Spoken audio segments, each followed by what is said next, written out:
showing you everything I made in 2024.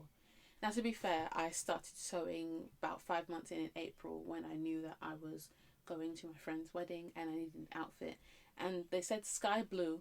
I didn't know what that meant. I went to Liverpool Street just looking for blue because I don't know what sky blue literally is. And this was my interpretation of that. It's a beautiful Ghanaian fabric. I'll insert the name of it. And it's supposed to resemble a turtle's back. It's actually got some interesting links to the origins of Ankara wax print from the Philippines. But anyway, I loved the puffy sleeves on this with the bows. I'll insert some pictures, but the drama that came out of this was really nice. I enjoyed being able to wear something a little bit loud. I tend to wear a lot of black or earth tones. Even wearing something like this earth toned green, it was me trying something new for 2024, because my palette, if you see my wardrobe, is pretty much black, black, black, black, black, black, black. A little bit of white, a little bit of yellow, but I wanted to try something different. There were definitely some mistakes. I didn't reinforce it with facing, so I've unfortunately ripped it at the front. I will need to redo the neckline, probably with facing. The zipper's the wrong way around. I didn't reinforce stitches. There's a myriad of issues, but I'm really proud that I had an idea and it came into reality. So to go with the puffy sleeved top, these palazzo pants. The pattern is from Starlight. It had originally some kind of tie waist, but I inserted some elastic. That made it a mess, and I had to essentially fix it on the day with, what are they called? Safety pins. And it worked eventually, but this is one of those times where you're reminded to walk before you run, which is ironic because I think it was either late April or early May when I moved into this, which was a completely self-drafted situation. I took the bodice block I drafted from the blue top and I used that to make this fancy curvy bracket, neckline. There were attempts made at bias binding, and then I really love these 3 tiers of double circle skirts that make almost just, I don't know, I feel like it's a salsa vibe. It's just so eccentric. And then these really long straps. I really got into having bow straps. It was so feminine. It was so fun. I wore this for a picnic and I loved it. There are very few situations I would wear something like this. I love yellow, but I've really gotten into just seeing loud fabrics and letting myself do something a little bit eccentric. It needs work. I would remake this because there's just some issues. I made a short about this on my channel. But yeah, love it. But again, walk before you can run. You would have hoped I learnt my lesson on that. I didn't. I kept seeing videos that claimed a shirred dress was really simple, but I don't like the look of a full shirred bodice. So I just shirred the back panel. That doesn't make sense for this. This dress is floor length. It has these exaggerated hyper feminine bows that you tie at the shoulder, and then you have the shirred back panel, just a straight square bodice, gathered waist, and then you have a gathered skirt, and then these ruffles. Now these ruffles took time. I think some inspiration from something. I'll insert the video. It's how to make a curly hem for like maybe a flamenco dress or some kind of dress. But I curled fishing line. I need to post a short about this, to be honest. This took forever because I had to remake it. It wasn't making sense on my body. I didn't fully understand how to gather yet. I mean, I still don't. That's why I haven't done more gathered things. But the fishing line made the hem so curly and so dramatic when I twirled. I really enjoyed wearing this summer. It was good for casual wear, and I could dress it up a little bit. When I went to New Zealand, I really enjoyed just wearing this because it's, again, another gorgeous Ghanaian print, and it has a beautiful Adinkra symbol on it.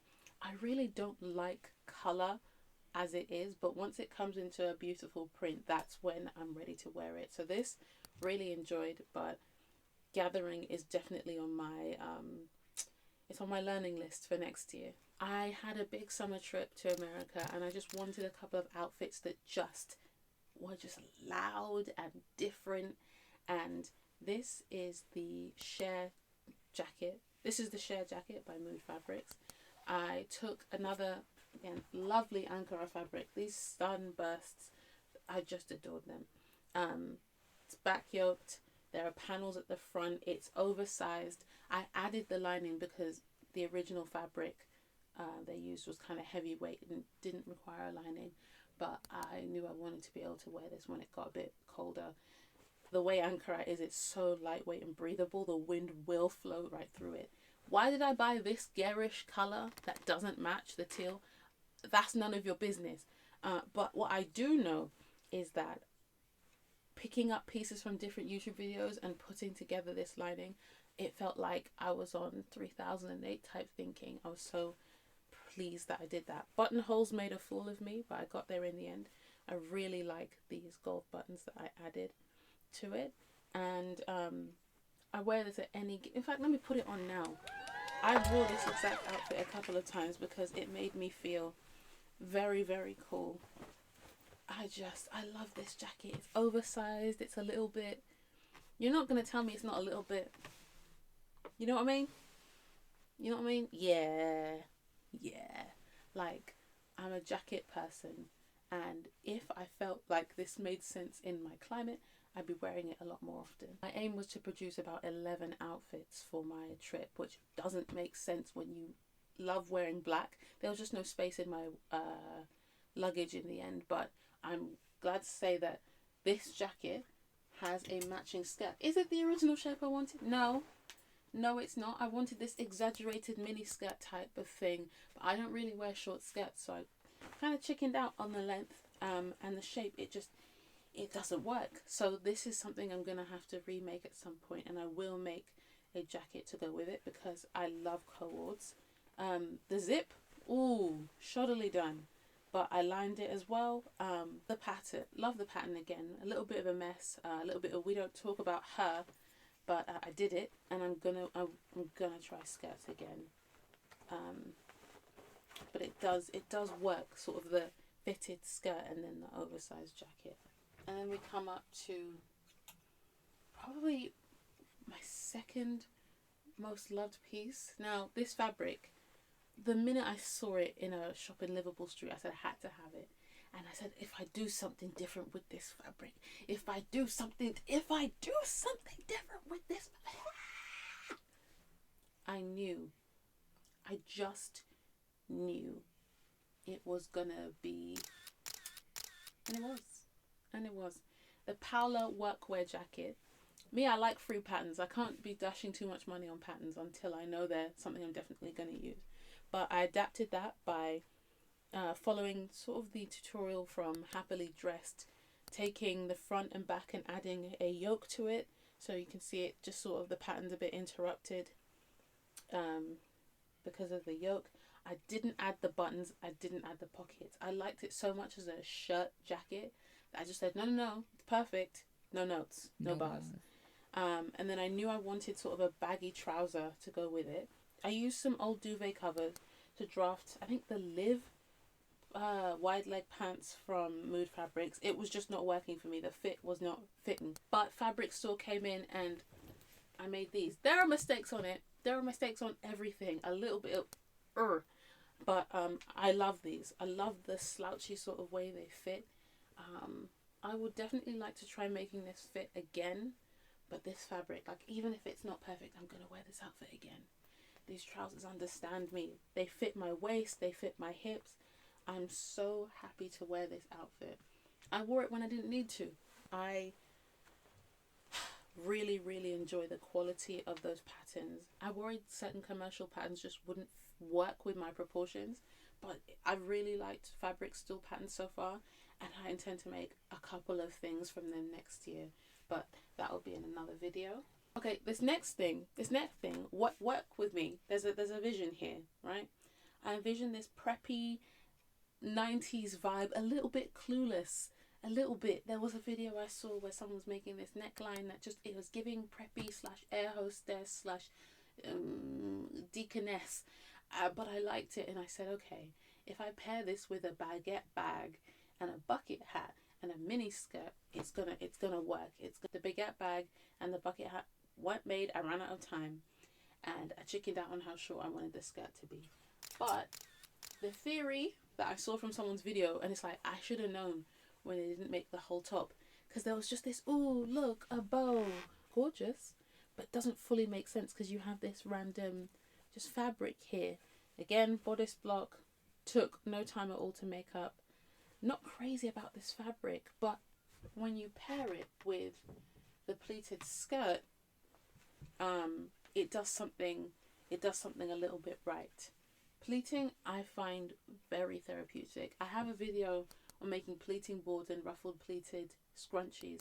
I think the music got it blocked on YouTube. I'm gonna need to work out how to remove the music because I can't find the original. But this again took no time to put together. I do want to make a few more pleated skirts in different lengths because that's sort of a classic style that I really enjoy. But it is on my to-do list for next year to make that bucket hat, that baguette bag. I started prototyping a baguette bag. The zipper it frustrated me with the padding I used. In the end, I ripped it apart, and I will be using this for scraps at some point. But this was the style I was going for.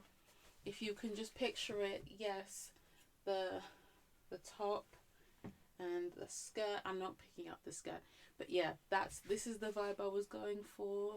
You know, when you just hold out your little bag, imagine there's a zip and it's not ripped open, but yeah, that's what I was going for. And then after the summer, I was a little bit burnt out from sewing, and I didn't have as much time, so I didn't sew anything from about mid-September. Yeah, October, November, I did nothing. I was busy, I was working, I was tired, I was lying down a lot. But I had a Christmas look in mind, and I said, I gotta do it. Now, this is a princess seam top with a front panel that you tie at the side. Again, exaggerated long bows because I love them. I need to shout out Kim Dave and her tutorials because that is what got me getting my fits. It has its vibe for the Christmas. That's instead of a Christmas jumper that I never want to own and never want to wear, let's go for green tartan. It's a little bit fashion. Any time I've had to go out somewhere for Christmas, I've worn this. I want to set pictures at some point. I posted a video about this, about which Christmas top should I make. I should have never trusted a man to take pictures of me because they're so rubbish that there's no point me showing you the outfit. There's truly no point. The lighting's horrible. I'll try and recreate it at some point. My last piece is a work in progress. I knew when I thought of it that this jacket was going to be amazing. It's the Paula workwear jacket, but again, front and back yoke, and then quilting. Now I'm having a bit of issues with the zipper. Don't worry about that. It looks great though. I love it. I love it very much. I used batting, I think what should have been for some other craft, and then steamed it so the bulk was reduced. I added this stitching inspired by Happily Dressed. His front and back yoke and his embroidery on the arms, inspiration. But I redrafted the collar from the Paula workwear jacket because it wasn't big enough. It's uneven on the hem. There are a lot of issues with this jacket, but that's why it's a work in progress. I'm not going to rush it. It's already taken 2 months with samples and all sorts of other stuff, but this is the last thing I'll be working on this year. So many fabrics I've bought and haven't gotten the chance to finish or even start with other projects, but there are lots of things I want to be doing next year. But yeah, this is the last thing. I intend to be a menace in it, and that's everything I made in 2024. I'm hoping as I'm starting in January I'll have a lot more to show next year, but thank you for watching. Bye.